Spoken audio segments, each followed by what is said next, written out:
الحمدللہ رب العالمین والصلاة والسلام علی اشرف الانبیاء والمرسلین نبینا محمد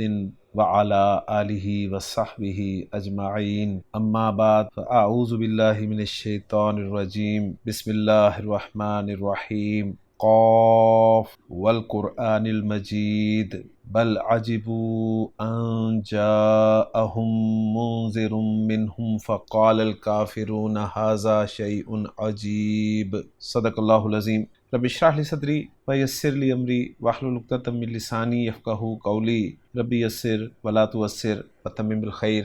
آمین یا رب العالمین۔ اعراب القرآن سلسلے میں آج ہم قرآن مجید کی 7ویں اور آخری منزل کی پہلی سورہ مبارکہ جو کہ مصحف کی سورہ نمبر 50 ہے، سورہ قاف، اس کا گرامیٹیکل انالیسس شروع کر رہے ہیں۔ سورہ قاف کے بارے میں لکھا ہوا ہے کہ سورۃ قاف مکیۃ، یعنی سورہ قاف جو ہے مکی ہے، وہی 45 آیتن، اور یہ 45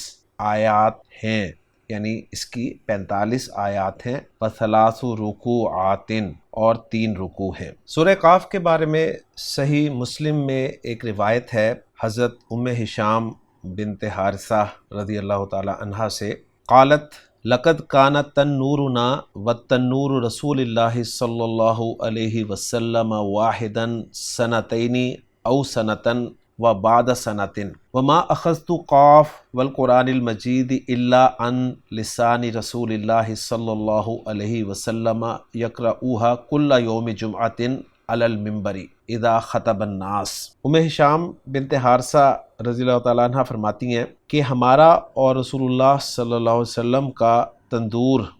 2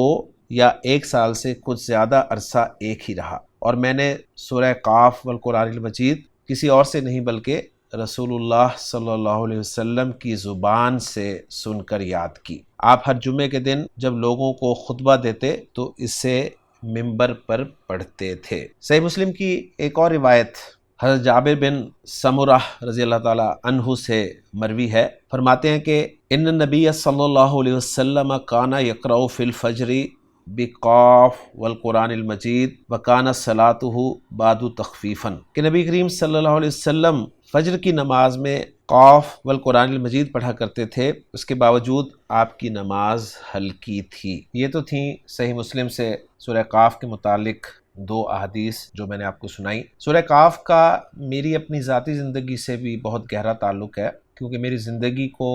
بدلنے والی، میری زندگی کو قرآن کے ساتھ صحیح معنی میں جوڑنے والی، میری زندگی کو قرآن کی زبان سمجھنے کی تڑپ پیدا کرنے والی یہی سورہ مبارکہ ہے۔ میں نے اپنے انٹرویو میں بھی خاص طور پہ ذکر کیا تھا کہ سورہ قاف کی اپنی مسجد کے قاری کی آواز میں تلاوت سننا، پھر مدرس کے 1.5 گھنٹے کا اس کے بارے میں تفصیلی درس دینا، مجھے اتنا سوچنے پہ مجبور نہ کر سکا جتنا امام کعبہ عبد الرحمن السدیس صاحب کی آواز میں درس کے بعد اسی سورہ مبارکہ کی تلاوت سننا، اور پھر اس آیت پہ عبد الرحمن السدیس صاحب کا رونا کہ یوم نقول لجہنم حل امتلأت وتقول حل من مزید، یہ میری زندگی کو بدلنے کا باعث بنا، اور میں یہ رزلٹ لے کر وہاں سے اٹھا کہ یہ اثر اگر حاصل کرنا ہے تو آپ کو قرآن کی زبان کو گہرائی میں سیکھنا ہوگا۔ اور اس کے بعد اللہ تعالیٰ کی توفیق سے، اس کے فضل سے میں اس لیول پہ پہنچا کہ آج آپ کے سامنے میں اسی سورہ مبارکہ کا گرامیٹیکل انالیسس پیش کرنے کی کوشش کر رہا ہوں۔ اگرچہ اس سے پہلے سورۃ البقرہ ہماری مکمل ہو چکی ہے، سورہ آل عمران ہماری مکمل ہو چکی ہے، 30واں پارہ ہم نے گرامیٹیکلی انالائز کر لیا ہے، لیکن اس سورہ مبارکہ کا آج میں انالیسس آپ کے ساتھ شیئر کر رہا ہوں۔ تو اس سورہ مبارکہ کے حوالے سے میری بھی بہت ساری یادیں وابستہ ہیں۔ تو آج کے لیکچر میں انشاءاللہ تعالی ہم سورہ قاف کی پہلی آیت جو ہے اس کا گرامیٹیکل انالیسس کریں گے، اور طریقہ کار ہمارا وہی ہوگا جو ہم نے پچھلی صورتوں میں اختیار کیے رکھا کہ ایک ایک آیت ہم انشاءاللہ تعالی ایک لیکچر میں کور کرنے کی کوشش کریں گے۔ آیت میں موجود جتنے بھی الفاظ ہیں ان سب الفاظ کو ہم کلمہ کی اقسام، اسم، فعل اور حرف کے اعتبار سے تقسیم کیا کریں گے، اور پھر اس کے بعد ہم الفاظ کو جوڑ کر جملہ بنانے کی کوشش کریں گے، اور مزید کوئی نئے قواعد اگر ہمیں پڑھنے پڑے یا سمجھنے پڑے تو انشاءاللہ تعالی وہ بھی ہم سیکھیں گے، اور انشاءاللہ تعالی اس کے بعد ہم جو اتھینٹک کام ہوا ہے قرآن مجید کے انالیسس کے حوالے سے، ان میں سے ایک کام خاص طور پہ محمود صافی صاحب کا جو ہے اس کی ورکنگ شیئر کریں گے، اور پھر آخر میں اس آیت کا ایک ترجمہ جو ہے وہ بھی آپ کے ساتھ شیئر کیا جائے گا۔ تو اللہ تعالیٰ کا نام لے کر، اس کی مدد سے، دعا سے کہ ربی یسر ولا تعسر وتمم بالخیر، کہ اللہ اس سورہ مبارکہ کو بھی ہمارے لیے آسان کر دینا، اسے مشکل نہ کرنا، اور اسے بھی خیریت کے ساتھ مکمل کرنا۔ ہم سورہ قاف کی پہلی آیت قاف والقرآن المجید کو گرامیٹیکلی انالائز کرنے کی کوشش کرتے ہیں۔ تو آپ کو پہلی آیت میں 4 الفاظ لکھے ہوئے نظر آ رہے ہیں، ایک ہے قاف، دوسرا ہے واو، تیسرا ہے القرآن، اور چوتھا ہے المجید، اور یہاں پر ایک آیت مکمل ہو جاتی ہے۔ قاف کے بارے میں آپ سب اچھی طرح جانتے ہیں کہ یہ حروف مقطعات میں سے ہے، اور حروف مقطعات کے حوالے سے سورۃ البقرہ، سورہ آل عمران اور سورہ یوسف میں ہم نے تفصیل سے بات کر لی ہے۔ صرف یہاں پر ایک بات آپ کے سامنے رکھتا چلوں کہ قرآن مجید میں کل 3 صورتیں ایسی ہیں جن میں ایک ایک حرف جو ہے بطور حروف مقطعات کے استعمال ہوا ہے۔ ایک یہ سورہ مبارکہ سورہ قاف، ایک سورہ صاد، اور ایک سورہ نون جسے سورہ قلم بھی کہا جاتا ہے۔ حروف مقطعات کے حوالے سے دوسری بات ہمارے ذہن میں یہ رہنی چاہیے کہ ان کے معنی جو ہیں وہ اللہ بہتر جانتا ہے، ہمیں ان کے معنی نہیں بتائے گئے۔ اب جو باقی 3 الفاظ ہیں والقرآن المجید میں، اس میں واو حرف ہے، القرآن اسم ہے، المجید اسم ہے، اور اسم کی موٹی پہچان گرامیٹیکل انالیسس کرنے والے ہر اسٹوڈنٹ کے ذہن میں ہونی چاہیے کہ 3 ایسی علامتیں ہیں جن سے کوئی لفظ واضح طور پر بیان کرے گا کہ میں اسم ہوں۔ نمبر 1 شروع میں الف لام کا ہونا، نمبر 2 آخر میں ڈبل حرکت کا ہونا جسے ہمارے ہاں بر صغیر میں تنوین کہا جاتا ہے، اور تیسری علامت لفظ کے آخر میں گول تا کا ہونا۔ یہ 3 علامتیں ایسی ہیں کہ ان میں سے کوئی ایک علامت بھی کسی کلمہ میں پائی جائے گی وہ اسم ہوگا۔ تو اسم کو پہچاننے کی 3 علامتیں ہر اسٹوڈنٹ کے ذہن میں ہونی چاہیے۔ تو القرآن اسم ہے، المجید اسم ہے۔ قرآن ایک معروف لفظ ہے، سب کو اس کے معنی آتے ہیں۔ ہاں، المجید اسم جو ہے یہ فعیل کے وزن پہ صفت ہے، میم، جیم اور دال اس کے حروف مادہ ہیں، اور بزرگی سے یہ لفظ نکلا ہے۔ اور ویسے بھی قرآن مجید جو ہے ہمارے ہاں اردو میں بہت زیادہ بولا جاتا ہے۔ اب میں اس کو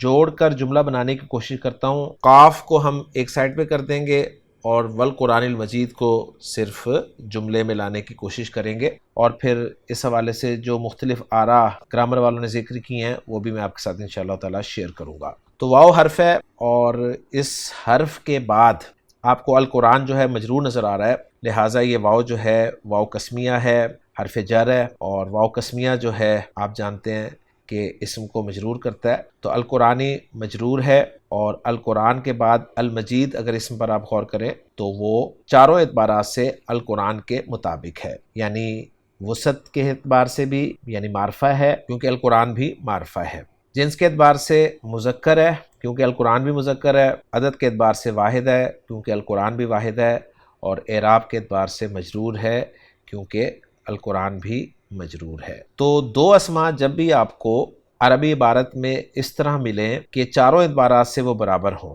تو جو مرکب ناقص بنتا ہے وہ مرکب توصیفی ہوتا ہے، جس میں پہلا جز جو ہے موصوف ہوتا ہے اور دوسرا جو ہے وہ صفت ہوتا ہے، اور یوں موصوف اپنی صفت سے مل کر مرکب توصیفی بنتا ہے۔ اور ویسے بھی گرامر والے قاعدہ عام طور پہ بیان کرتے ہیں کہ معرفہ پلس معرفہ از ایکل ٹو مرکب توصیفی، نکرہ پلس نکرہ از ایکل ٹو مرکب توصیفی، اور یہ رول جو ہے وہ 99% ہوتا ہے، ایکسیپشنز آر دیئر۔ تو بہرحال جی، واو حرف جر ہے، القرآن مجرور ہے، ساتھ ہی موصوف ہے، المجید صفت ہے، موصوف صفت مل کر مجرور ہو گئے واو حرف جر کے لیے، اور واو حرف جر اپنے مجرور سے مل کر جار مجرور کا کمبینیشن بنا، مرکب جاری بنا، اور یہ جار مجرور جو ہیں یہ متعلق ہیں ایک محذوف فعل کے، اور وہ محذوف فعل جو ہے وہ اقسمو جو ہے مانا گیا ہے قاف سین میم حروف مادہ باب افعال اقسمہ یقسمو قسم کھانا کے معنی میں، اس سے واحد متکلم کا صیغہ بنے گا اقسمو، تو گویا جملہ بن رہا ہے اقسمو والقرآن المجید، میں قسم کھاتا ہوں قرآن مجید کی۔ تو اس طرح سے یہ ایک جملہ بنتا ہے،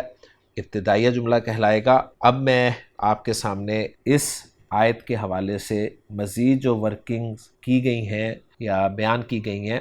وہ میں آپ کے ساتھ شیئر کرتا ہوں ٹیکسٹ دکھاتے ہوئے۔ یہ ایک ورکنگ آپ دیکھ رہے ہیں، اس میں لکھا ہوا ہے والقرآن المجید کے بارے میں کہ الواو حرف قسم وجر والقرآن مقسم بھی، جس کی قسم کھائی جاتی ہے اس کو مقسم بھی کہا جاتا ہے، اور جس بات پر قسم کھائی جاتی ہے اس کو مقسم علیہ کہا جاتا ہے۔ تو یہ چیزیں بھی آپ نے ذہن میں رکھنی ہے، اور مزید بتا رہے ہیں کہ والمجید صفت، جب بھی قسم آتی ہے اس کا کوئی نہ کوئی جواب ہوتا ہے، اور پھر قسم اور جواب مل کر جملہ قسمیہ بن جاتے ہیں۔ جواب کے بارے میں یہاں پر بتایا جا رہا ہے کہ والجواب محذوف، کہ جواب محذوف ہے، یدل علیہ ما بعدہ، اور اس محذوف جواب پر جو اس کے بعد ہے وہ دلالت کر رہا ہے۔ والتقدیر، یعنی تقدیر کلام یہ ہے کہ انکا جئتہم منذرا بالبعث، کہ بے شک اے نبی صلی اللہ علیہ وسلم آپ ان کے پاس آئے ایک خبردار کرنے والے ہوتے ہوئے۔ کس چیز کے بارے میں خبردار کرنے والے؟ آخرت کے بارے میں۔ فلم یقبلو، لیکن انہوں نے قبول ہی نہیں کیا، بل عجیبو، بلکہ انہیں تعجب ہوا۔ وقیلہ، اور یہ بھی کہا گیا ہے کہ ہوا مذکورن، وہ جواب قسم جو ہے وہ مذکور ہے، واختلفوا فی تقدیرہ، اور اس کے بارے میں اختلاف ہے۔ فقیلہ، یعنی یہ کہا گیا ہے کہ ہوا وہ جواب قسم جو ہے وہ قد علمنا والی آیت ہے۔ وقیلہ ہوا قولہ، اور یہ بھی کہا گیا ہے کہ ما یلفظ من قول والا حصہ جو ہے یہ جواب قسم ہے۔ وقیلہ، اور یہ بھی کہا گیا ہے لتبعثن او لترجعن، یعنی تم لازماً ضرور بالضرور اٹھائے جاؤ گے، یا تم لازماً یا ضرور بالضرور لوٹائے جاؤ گے۔ علی ما دل علیہ سیاق الآیات، اور اس پہ آیات کا سیاق جو ہے وہ دلالت کر رہا ہے۔ تو یہ میں نے آپ کے سامنے عربی ٹیکسٹ جو ہے وہ رکھنے کی کوشش کی ہے۔ اس کے علاوہ ایک دوسری جگہ پہ کہا گیا ہے کہ والقرآنی قسم ہے، وفی جوابہ اوجہن، اور اس کے جواب میں کئی وجوہات ہیں۔ احدہما، ان میں سے ایک یہ ہے کہ انہ قولہ قد علمنا ما تنقص الارض، کہ اللہ تعالیٰ نے جو فرمایا ہے کہ قد علمنا ما تنقص الارض، یہ ہے اس کا جواب۔ الثانی، دوسری رائے یہ ہے کہ ما یبدل القول، یہ والی آیت اس کا جواب قسم ہے۔ اور تیسری رائے یہ ہے ما یلفظ من قول، یہ والی آیت اس کا جواب ہے۔ چوتھی رائے یہ ہے کہ ان فی ذالک لذکرا، یہ والی آیت اس کا جواب ہے۔ اور پانچویں رائے یہ ہے کہ بل عجیبو والی آیت جو اس کے فوراً بعد آ رہی ہے وہی اس کا جواب ہے۔ مزید بتا رہے ہیں کہ وہ قول کوفی، اور یہ ایک کوفی قول ہے۔ قالو، انہوں نے کہا لأنہ بمعنی قد عجیبو، کہ بل عجیبو جو ہے یہ قد عجیبو کے معنی میں ہے۔ اور چھٹی رائے یہ ہے کہ انہ محذوف، کہ جواب قسم جو ہے وہ محذوف ہے۔ فقدرہ الزجاج، اور اسے جو بڑے مشہور نحوی ہیں الزجاج اور الاخفش اور مبرد، ان کی رائے ذکر کی گئی ہے کہ وہ جواب جو ہے وہ ہے لتبعثن۔ تو یہ کچھ چیزیں میں آپ کے ساتھ شیئر کر رہا ہوں، اور آپ کو بتا رہا ہوں کہ کس طرح آپ اب عربی عبارت کو انشاءاللہ تعالی کچھ نہ کچھ پڑھ سکتے ہیں۔ تو یہ میں نے دو مختلف جگہوں سے آپ کے سامنے کچھ ٹیکسٹ رکھا ہے۔ اب اصل میں جو ہم بیان کیا کریں گے ہر آیت کے بعد وہ ہوگی محمود صافی صاحب کی ورکنگ۔ تو محمود صافی صاحب جو ہیں وہ فرما رہے ہیں کہ الواو واو القسمی، القرآن مجرور بالواو متعلق بفعل محذوف تقدیرہ اقسم۔ تو جو میں نے ذکر کیا ہے وہ یہاں پر ذکر ہو گیا ہے، اور جملہ اقسم بالقرآن لا محل لہا ابتدائیہ و جواب القسم محذوف مقدر بحسب سیاق الکلام ای لقد ارسلنا محمدن، یعنی وہ کہہ رہے ہیں کہ جواب قسم محذوف ہے، اور سیاق کلام سے ہم اندازہ لگا سکتے ہیں، اور جواب وہ بتا رہے ہیں کہ یہ ہے کہ لقد ارسلنا محمدن، یقیناً ہم نے محمد صلی اللہ علیہ وسلم کو بھیجا، او یا ما آمن کفار مکہ بمحمد صلی اللہ علیہ وسلم، کہ کفار مکہ محمد صلی اللہ علیہ وسلم پر ایمان نہیں لائے۔ یعنی قاف والقرآن المجید لقد ارسلنا محمدن، یا قاف والقرآن المجید ما آمنا کفار مکہ بمحمد صلی اللہ علیہ وسلم، اور باقی عربی میں نے آپ کے سامنے ذکر کر دی ہیں۔ تو یہ ساری چیزیں میں آپ کے ساتھ صرف پہلے لیکچر میں شیئر کر رہا ہوں، باقی ہر ایک کے لیے شاید یہ ضروری نہ ہو، تو چونکہ مختصر سی آیت تھی تو میں نے چاہا کہ تفصیل سے آپ کے ساتھ یہ ساری چیزیں جو ہیں میں شیئر کر دوں، ذکر کر دوں، اور آپ کو اندازہ ہو جائے کہ آپ ماشاءاللہ سورۃ البقرہ، سورہ آل عمران اور 30واں پارہ گرامیٹیکلی انالائز کرنے کے بعد اس قابل ہو چکے ہیں کہ آپ عربی ٹیکسٹ کو بھی تھوڑا بہت پڑھ سکتے ہیں۔ اب رہ گیا اس آیت کا ترجمہ، وہ میں آپ کے سامنے رکھ رہا ہوں کہ قاف والقرآن المجید، قاف قسم ہے قرآن کی جو بہت بڑی شان والا ہے۔ مزید ڈیٹیلز جو ہیں آپ وہ تفسیر جلالین میں بھی دیکھ سکتے ہیں۔ تفسیر جلالین میں مزید کچھ بتایا گیا ہے کہ قاف کے بارے میں کہ جمہور کے نزدیک قاف سکون کے ساتھ ہے، اور شاذ قراءات میں کسرہ، فتحہ اور ضمہ پر مبنی بھی پڑھا گیا ہے، یعنی قاف پر جمہور جو ہیں وہ سکون پڑھتے ہیں جیسے ہم نے پڑھا، اور شاذ قراءات میں قاف پر کسرہ، فتحہ اور ضمہ بھی پڑھا گیا ہے۔ مزید بتایا جا رہا ہے کہ ما آمنا کفار مکہ بمحمد صلی اللہ علیہ وسلم، یہ جملہ جو ہے یہ محذوف مان کر اشارہ کر دیا گیا ہے کہ یہ قسم کا جواب ہے۔ تو اس طرح کی انفارمیشن جو ہے وہ آپ کو تفسیر جلالین میں بھی انشاءاللہ تعالی مل جائے گی، اور یہ سب اردو میں ہمارے لیے کام کیا ہوا ہے۔ مزید آپ کسی تفسیر میں اگر آپ یہ پوائنٹس دیکھنا چاہتے ہیں تو پھر تفسیر مظہری میں ریکمینڈ کروں گا کہ اس میں آپ کو گرامر کے کچھ پوائنٹس انشاءاللہ تعالی مل جائیں گے۔ تو الحمدللہ جی، آج کے لیکچر میں ہم نے سورہ قاف کی پہلی آیت قاف والقرآن المجید اس کو گرامیٹیکلی انالائز کر لیا۔ اس آیت میں اگرچہ دو حصے بن رہے تھے ہمارے وقف کی علامت کے اعتبار سے، ایک قاف تھا، ایک والقرآن المجید تھا، لیکن ہم نے اس کو ایک ہی حصے کے طور پہ ٹریٹ کیا، ورنہ انشاءاللہ تعالی آگے سے ہم جو کرائٹیریا اختیار کریں گے وہ یہی ہوگا کہ وقف کی علامت تک ہم ایک حصہ جو ہے وہ کنسیڈر کیا کریں گے۔ انشاءاللہ تعالی اگلے لیکچر میں سورہ قاف کی آیت نمبر 2 کے ساتھ آپ سے ملاقات ہوگی۔ سبحانک اللہم و بحمدک، اشہد ان لا الہ الا انت، استغفرک و اتوب الیک۔